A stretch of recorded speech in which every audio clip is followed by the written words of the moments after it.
This is the story about the big bird who can't fly.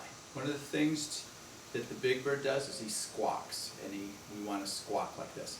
Squawk, squawk, squawk, squawk, squawk, squawk, squawk, squawk, squawk, squawk, squawk. So you'll show the kids how to squawk, and then they'll do that with you during the whole story. Of course, you want the kids to do the whole story with you. And this is a story about the big bird who can't fly, and at the end of the story you discuss with the kids what kind of bird it could be. Here we go. There once was a great big bird who couldn't fly, and every morning when he woke up, he would look up in the sky, he'd watch all the other birds flying by. You move your head back and forth, pretending to watch the birds fly by. Then you would take your wings and wonder why. Why are all those birds way up there? And I'm way down here. And he would squawk. Squawk, squawk, squawk, squawk, squawk, squawk, squawk, squawk, squawk, squawk, squawk, squawk. Now, if a bird's going to fly, he has to have strong wings and strong legs. So we have to exercise our wings and legs. So we take our wings and stretch them to the front and stretch them to the back. And stretch them to the front and stretch them to the back. We'll stretch them way up high and whirl them around, wiggle our feathers. Wiggle, wiggle, wiggle, wiggle, wiggle, wiggle. We'll stretch them way up high and whirl them around, wiggle our feathers. Wiggle, wiggle, wiggle, wiggle, wiggle. And we squawk. Squawk, squawk, squawk, squawk, squawk, squawk, squawk, squawk, squawk. Now, we have to have strong legs. So we take our toe and scratch at the dirt. We'll scratch at the dirt until it almost hurts. Ow!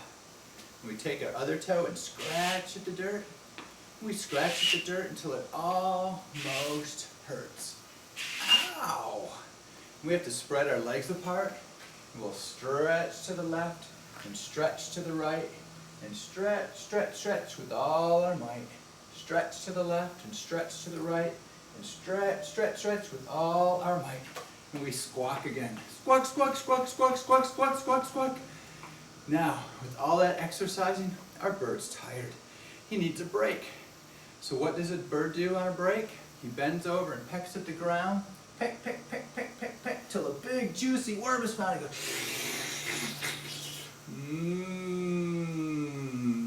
oh, that's so good. Our bird wants another one.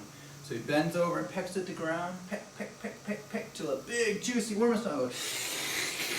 Ooh, that was a wiggly one. Oh, our bird's ready to try to fly. He's got a full tummy.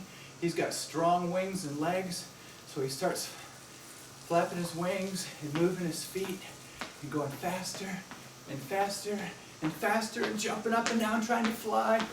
Oh, our bird couldn't fly, so he stops and walks around in a circle and sits down on the ground with a great big sigh. Why can't I fly? And our bird's a sad bird. He goes, squawk, I can't fly. I can't fly. And then we'll discuss with the kids what kind of bird he is. And they'll guess maybe a chicken or a parrot or an eagle or a hawk.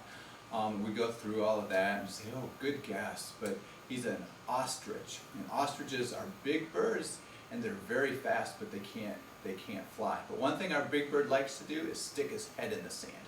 So we're going to do what's called the ostrich stretch. So you have them sit on their knees, and they'll put their fingertips together, and then we put our head in the sand and pop it out of the sand. And sometimes we'll count to 5. We'll put our head in the sand and go 1, 2, 3, 4, 5, and pop it out of the sand. And that's the story about the big bird who can't fly.